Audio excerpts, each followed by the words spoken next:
bien évidemment nourrir l'espoir, caresser l'espoir qu'il pourrait être l'homme de la situation. Vous savez que la cohabitation est toujours difficile, même dans les grandes démocraties, ouais, entre un président et son premier ministre. Un premier ministre doit avoir du talent, de la subtilité pour pouvoir faire passer ses idées. Et parce que vous ne devez pas vous poser en adversaire du président ou quelqu'un qui veut venir faire de l'ombre au président. Aucun président au monde ne peut admettre cela. Donc il y a, quand on dit le discours qui a été celui de Baouri à la prestation de serment, c'est ce que ça peut être. Il n'est pas venu pour faire de la rébellion, pour s'opposer, pour imposer. Oui, mais bien sûr.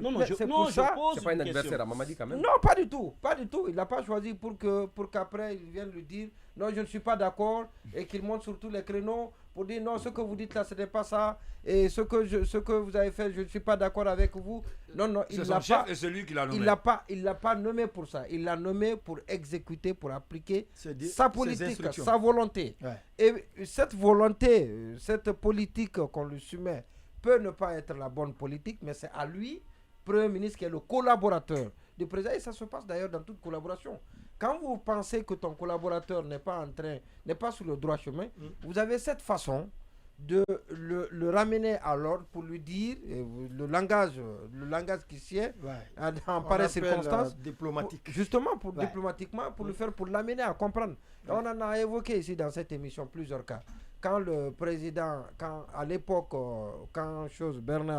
Bernard Goumou était ministre par rapport aux EPA, les contrôles qu'il a eu. Du commerce. Ouais, non, quand il était ministre, premier ministre. Quand il était premier ministre, le rapport publié. Voilà, donc Mamadi a voulu quelque chose instantanément et il a réussi à faire comprendre au président qu'il faut de la manière, il faut procéder autrement. Et même si on doit aboutir au même résultat, c'est-à-dire que nous ferons ce que vous demandez, mais tel que vous le voulez, tout de suite, ça ne peut pas être bien. Ouais. Voilà, donc ça se passe comme ça dans toute collaboration. Administrativement, et c'est ce qu'il doit. Bon. Ouais. Et c'est en ça que je fonde l'espoir sur Baouri, parce qu'il en a l'expérience. C'est quelqu'un qui a traversé le temps, qui a traversé tous les régimes, qui s'est opposé à tout, qui a été opposant dans tous les régimes.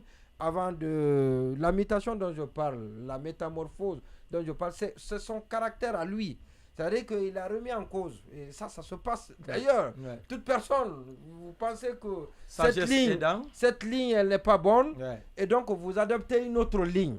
Et vous dites tous les jours, je ne fais que critiquer.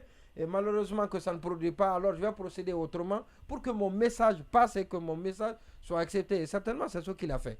Le discours peut-être n'était pas le même, mais il était là quelquefois. Et quand il n'est pas d'accord, et je l'ai dit tout à l'heure, sur des questions de droits de l'homme, on l'a reçu ici plusieurs fois, il a été reçu ici plusieurs fois. Et Baouri a eu les mots durs, il a eu des propos tranchants par rapport à cette situation. Maintenant, la personnalité. La personnalité, vous savez, Bernard Goumou. Et l'autre là, Mohamed Béa. Béa, justement. Mohamed Béa Vogui. On sait comment ils sont arrivés, comment ils ont été nommés. Les ministres le savent. Ouais. C'est-à-dire qu'il y en a qui sont dans le gouvernement, qui sont à l'origine de leur arrivée à ce poste-là. Mais si on n'a pas cette humilité, à ce niveau, comment se fait-il les mêmes qui ont participé au choix les mêmes qui ont participé au choix de Mohamed Béavogui, ce sont les mêmes qui ont participé au choix de... Je posais la question juste. Non. Ça s'est pas passé de la même manière. Allez-y. Je dis Mohamed Béavogui a été choisi par des gens aussi bien de la présidence et qui étaient aussi dans le gouvernement. Ça, c'est incontestable. Donc il est venu après la mise en place du gouvernement. Mohamed Béavogui. Mohamed Béavogui.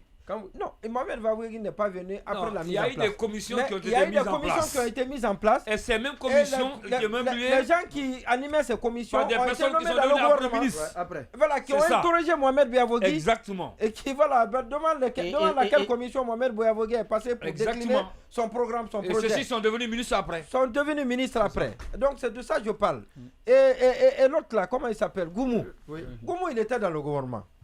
Il était dans le gouvernement et quand il s'est agi de trouver un intérimaire, il y a des gens qui sont battus pour lui, avec lesquels il a coalisé. Et ces mêmes personnes ont été consultées, membres du gouvernement également. Et après, il est resté dur, il a voulu avoir son indépendance vis-à-vis de ces personnes. On dit non, qu'il est en train de les trahir.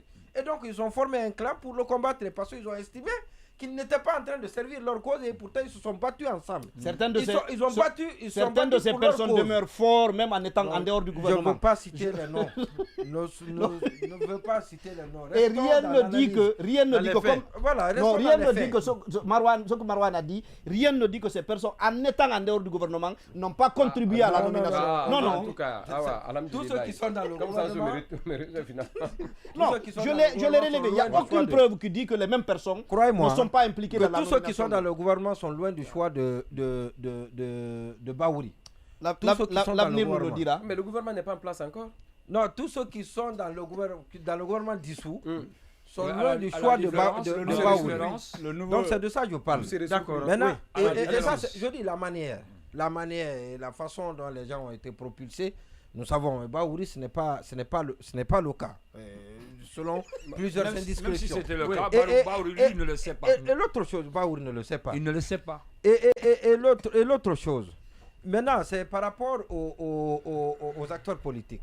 Bahouri, ce dont il s'agit dans notre pays aujourd'hui, ce n'est pas les conclusions du dialogue, ce n'est pas le dialogue, mais c'est les conclusions du dialogue. Ouais. Et parce que même le dialogue qui a été décrit a fait des recommandations. Oui. Ces recommandations, c'était de libérer ceux qui sont en prison, oui, et de faciliter le retour de ceux qui sont dehors, oui, et exécuter le chronogramme, l'accord dynamique avec la CEDEAO. C'est de ça qu'il s'agit, c'est l'application là. Ouais. Même ceux qui n'étaient pas dans le dialogue, ceux qui étaient dans le dialogue, comme Bahouri et autres, ont dénoncé le fait que ces conclusions n'ont pas été respecté. S'il peut aider à l'application de son conclusion, il a réglé les aspirations de l'ensemble de la classe politique. Voilà, justement. Ils ont pris en compte les aspirations de l'ensemble de la classe politique. Vous faites bien de rappeler cela. C'est bien de se battre pour que le calendrier dynamique, l'agenda dynamique soit respecté, que des anciens dignitaires soient libérés, parce que jusque-là, l'ORAVEC est un point qui est admis dans le dialogue, qui ne l'est pas par ceux qui sont à l'extérieur.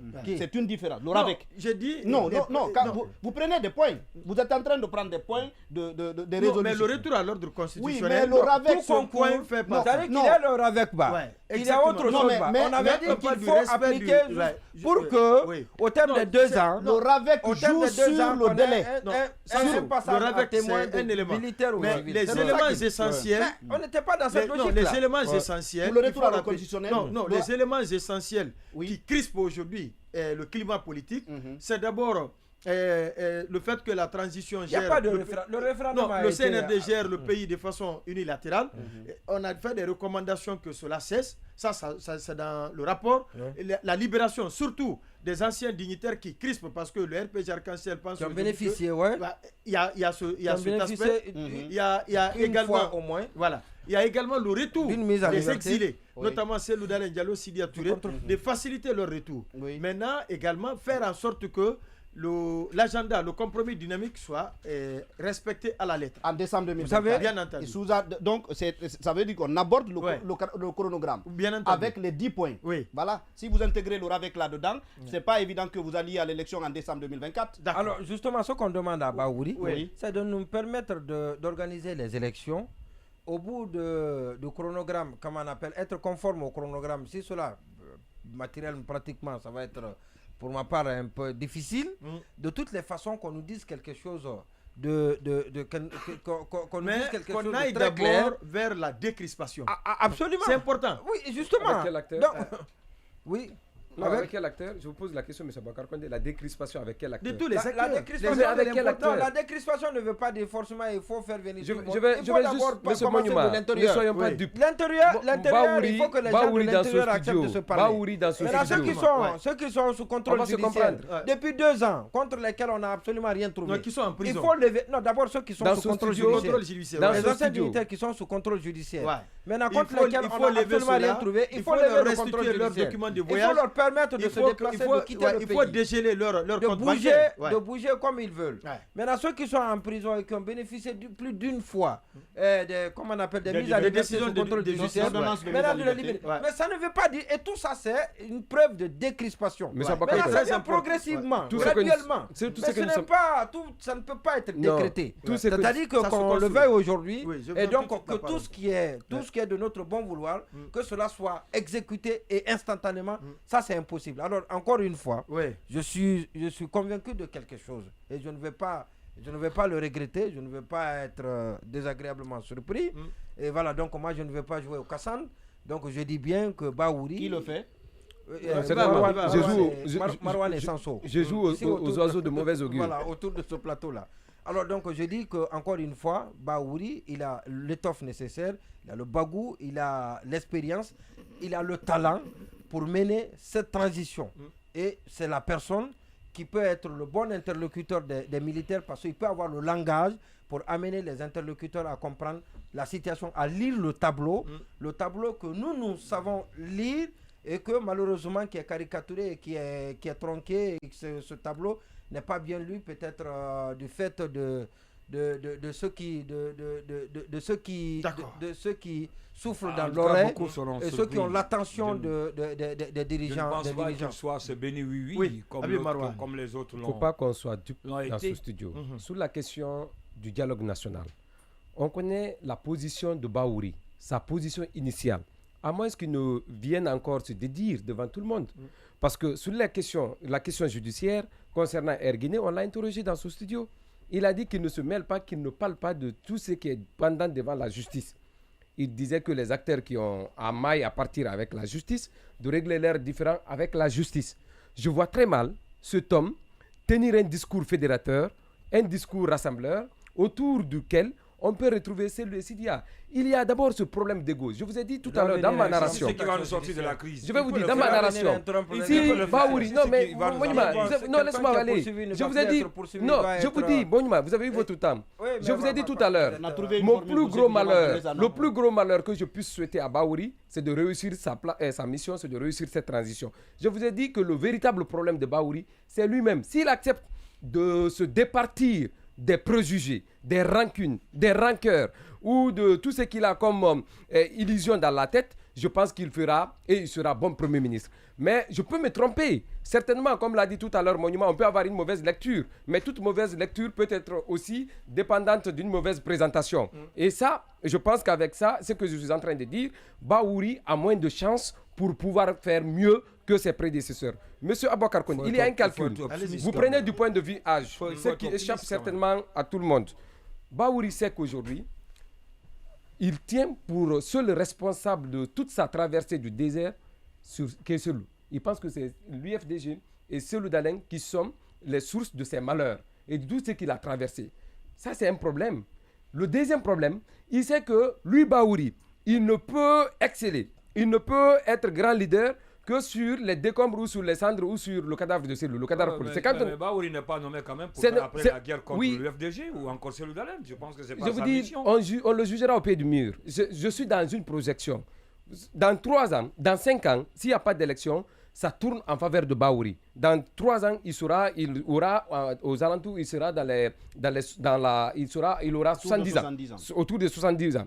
Et ça, il sait que Selou, les anciens seront disqualifiés. D'abord, la première bataille, c'est par rapport au prolongement de la durée de la transition. Il fera tout pour militer pour la prolongation ou le prolongement de la durée de la transition. Parce que ça joue en sa faveur. C'est une façon d'anticiper la retraite des autres. Le deuxième élément, la bataille, ça finira entre Mamadi et Bahouri. Parce que tous deux ont des velléités d'après-transition. Mamadi a l'espoir de revenir après cette transition. Et Bahouri trouve l'occasion ultime parce qu'il sait qu'en allant à cette élection, il ne peut pas la remporter. Donc il prépare ses vieux jours en ayant un trésor de guerre bien raffiné. Donc après, il saura qui il aura en face de lui. C'est Mamadi ou quelqu'un de son attelage gouvernemental. Donc je pense que on ne fait que reporter. Parce que c'est une question de calcul. Ce que nous disons dans ce studio, on est tous là à parler, oui, il faut qu'on finisse la transition. Mais quand Sekouba a voulu que la transition de 2010 prenne fin, il a mis les moyens sur la table.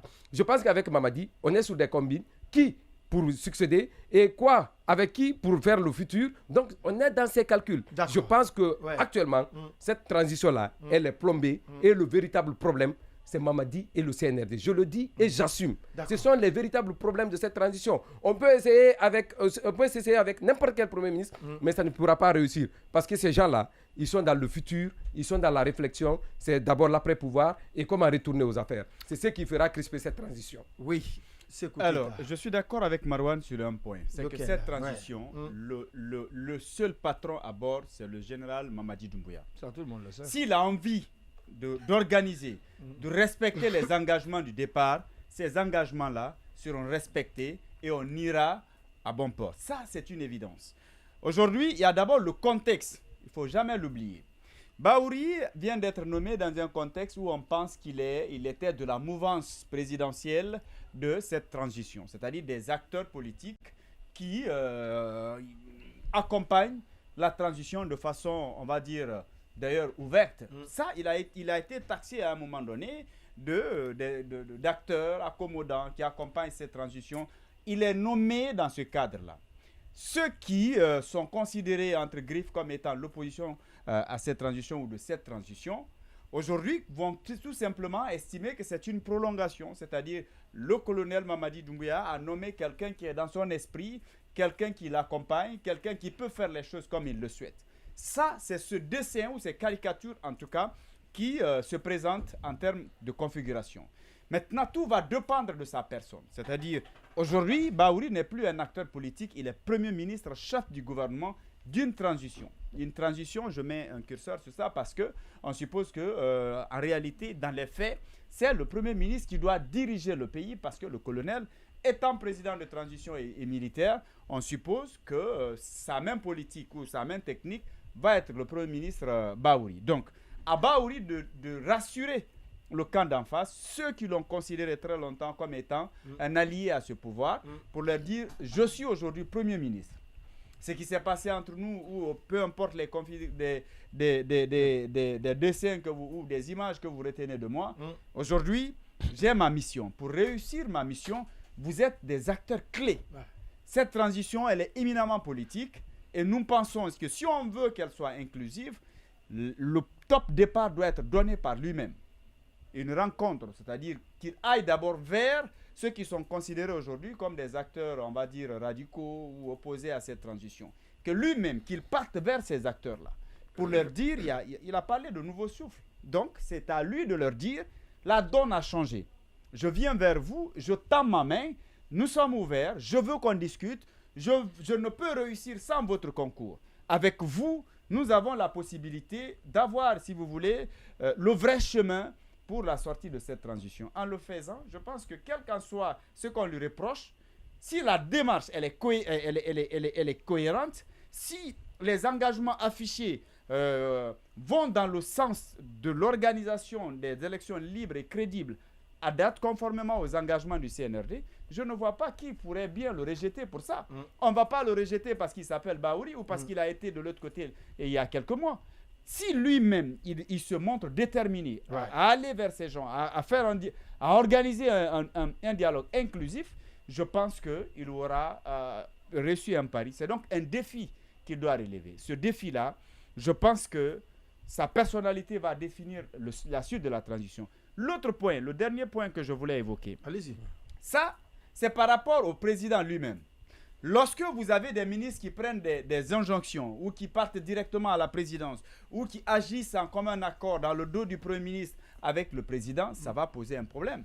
Il ne doit pas avoir... Ça existe partout, hein. Non, en fait, le problème, avoir des ministres, avoir des ministres qui sont d'accord avec le président, qui se voient régulièrement, ce n'est pas ça le problème. Mais ce n'est pas ces ministres-là qui doivent, au niveau du conseil ou avec le Premier ministre, qui doivent quand même bypasser ces mesures, qui doivent marcher sur lui.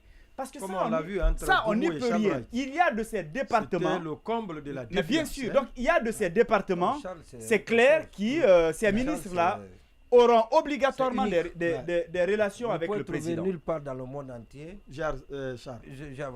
Non, ce que je veux dire, c'est que il est clair que le président peut avoir des relations particulières avec certains ministres. Ça, ce n'est pas un problème. Cela ne veut pas dire que ces ministres-là doivent penser qu'ils sont super ministres et qu'ils sont au-dessus même du Premier ministre et qui se lancent dans une sorte de défiance. C'est ce qui ne doit pas marcher. C'est ce qui ne doit pas marcher. Il est Premier ministre, chef du gouvernement et ça doit se traduire dans les faits. Vous voulez ajouter quelque chose? Soit clair, Bahouri ne doit sa nomination à personne si ce n'est que le général Doumbouya qui l'a nommé. C'est clair. Donc, dire qu'il y a des ministres qui... La manière dont Béavouri est donc, venu... les minuscules ministres qui étaient non, très forts, mais très puissants, c'est pas eux. Qui étaient Moi, devenus je rejoins véritables punaises. Je rejoins mon oncle, c'est comme mon oncle a dit, peut-être que c'est la partie de la question de Marouane, c'est qu'il y a une commission qui avait été mise en place, et ceux qui devraient discuter de la nomination des uns et des autres, ceux-ci sont devenus après par la suite des ministres. Donc tu ne pouvais pas... C'était difficile de les tenir en tête. Ce qui n'est pas le cas avec Baouri. Même s'ils l'ont fait, même s'ils n'étant pas ministre... la façon de sa venue plaide déjà en sa faveur. Oui, mais bien sûr. Qui a existé. Maintenant, même si dans l'angle... La seule commission qui a existé. Même si... Pour vous appuyer. Oui, pour vous appuyer. Oui. La seule commission, c'était le cabinet du président de la transition. Oui. C'est Djiba, c'est Amara. Et voilà. C'est fini. Donc, même si ces anciens ministres ont été consultés, qui faisaient partie de cette commission. Alors, même si ces anciens ministres ont été consultés, Baouri ne le sait pas. Il ne le sait pas. Est-ce qu'il sait que ces anciens ministres ont été consultés ou pas? Il ne le sait pas. Maintenant, par rapport à ce point que Sanso a lu tout à l'heure de sa prestation de serment, je pense que c'est purement diplomatique. C'est le président qui l'a nommé. Et il ne vient pas comme les autres l'ont dit pour lui faire la tête. La hiérarchie il viendra. de priorité, c'est d'abord le CNRD, ensuite le président, en troisième position le peuple. Alors que c'est d'abord le peuple. Mais dans les faits, ça peut être autre chose. Ça peut être purement diplomatique. Oui, mais ça c'est de la spéculation. Sans le disait tout à l'heure, dans les faits, ça peut être autre chose. Les gens se sont empressés à jurer sur les livres saints ici. On sait ce qui est en train d'advenir là. Mais la fidélité, ça peut être... Il ne faut même pas qu'on se trompe. La démocratie, on dit par définition simple, c'est le pouvoir du peuple, par le peuple, pour le peuple. Mais là, on n'est pas dans la démocratie. On est en régime de transition. C'est tout pour le chef. C'est la définition classique. Oui, non, ça c'est pour te dire que non. C'est pour dire que le chef et le peuple. D'abord, Mamadi, le premier... Un état dans lequel ce que Mamadi cherche, les autres seront le premier souhait de Mamadi d'abord, c'est l'adhésion, la reconnaissance, mais surtout la soumission. C'est pourquoi, même dans les autres pays, vous avez vu, est-ce que vous avez lu le discours de serment de Choguel Maïga? Vous l'avez lu? Le dernier point, c'est par rapport aux autres partis politiques, notamment le FDG. Baouri, je ne pense pas qu'il vienne pour, je ne sais pas, revanchard contre le FDG. Non, il a une feuille de route. C'est ça. D'ailleurs, l'un de ses principaux... je sais pas. Vous savez que quand Bernard Goumou était Premier ministre, il avait écrit à toutes les sociétés, à toutes les entreprises de l'État de se faire enregistrer par son... Non, je ne pense pas. Il a autre chose à faire. Je pense qu'il a une peu sur la planche. Il a le sang à fouilleter que d'aller... Voilà. Il a le sang à fouilleter que d'aller contre l'UFDG. Je ne pense pas qu'il vienne quand même pour dire non, je vais m'avenger parce que c'est a été ceci. Non, ce n'est pas ça. La transition ne se résume pas à Selou ou Baouri ou l'UFDG au parti politique. Il a aussi le même grade que Selou Dalein Diallo maintenant. Oui, il est premier ministre désormais, chef de gouvernement. Donc il faudrait qu'on sorte de ça. Non, il est premier ministre. Chef de gouvernement. Il faut qu'on sorte de ça. Il vient pour autre chose. Surtout nous faire sortir de la transition et non pas pour aller comme un politique. Maintenant, ce que je veux dire, s'il y a un titre avec lequel le cabinet Komara est bien fier, c'est celui du Premier ministre. Pourtant, il a occupé beaucoup d'autres postes. Non, le problème de la première transition... Est-ce qu'il a été chef de gouvernement à le problème de la transition version BA, beaucoup plus version Goumou, c'est Charles Ourette. Il était au cœur des problèmes de la transition. Et parce que tous les problèmes étaient judiciaires. Ce qui va se poser tout à l'heure, et qui pourrait être le premier obstacle à franchir par Baouri, c'est le problème judiciaire. C'est-à-dire qu'on ne va pas lui demander, et personne ne peut lui demander cela, que ceux qui sont sous le coup d'une procédure judiciaire, qu'il écrit pour dire que la procédure judiciaire doit être interrompue, mais c'est plutôt demander à la justice de ne pas s'aligner sur un calendrier politique. Voilà, de ne pas s'aligner sur un agenda politique. S'il réussit cela, et je suis sûr qu'il va le réussir, et parce que si Mamadi a décidé de nommer un politique à la tête du gouvernement, je crois qu'il aurait accepté volontiers de concéder à celui-ci beaucoup de prérogatives, beaucoup de choses, très sincèrement. Et voilà, donc c'est de ça. Si Charles ne revient pas à la justice, Si Charles ne revient pas, souhaitons-le. S'il y a quelqu'un d'autre très mature qui prend la justice, je crois que les choses vont aller bien. Et Ousmane Gawal. Il est à l'initiative ou à la base de la dissolution du gouvernement et même l'angoisse. Il a provoqué l'arrêt. Il a mis l'État à terre. C'est une expérience qui fait ça. Quand vous dites le gouvernement, c'est un réducteur du désastre causé par Charles Laurent. Il a mis l'État à terre, le visage de l'État à terre. Ne tirez pas, c'est une expérience qui fait ça. C'est de la caricature. Ça, c'est de la caricature. Non, c'est une expérience qui fait ça. Une expérience à payer. Certains ministres, malheureusement, pas apporté. Une expérience de certains ministres à payer, malheureusement. Tout le gouvernement va amener dans ça. Ultimement, moi, j'exprime un vœu. Comme Monument l'a fait tout à l'heure, subtilement. Voilà, Baouri, c'est quelqu'un qu'on a tous écouté, en privé ou en public. Il a toujours dit sa volonté de contribuer à ce qu'une véritable rupture s'opère dans l'histoire de ce pays. Aujourd'hui, il est en situation d'y contribuer. Je souhaite qu'il se rappelle à ça et qu'il travaille dans ce sens. Voilà ce qu'on pouvait dire sur la nomination du Premier ministre Baouri.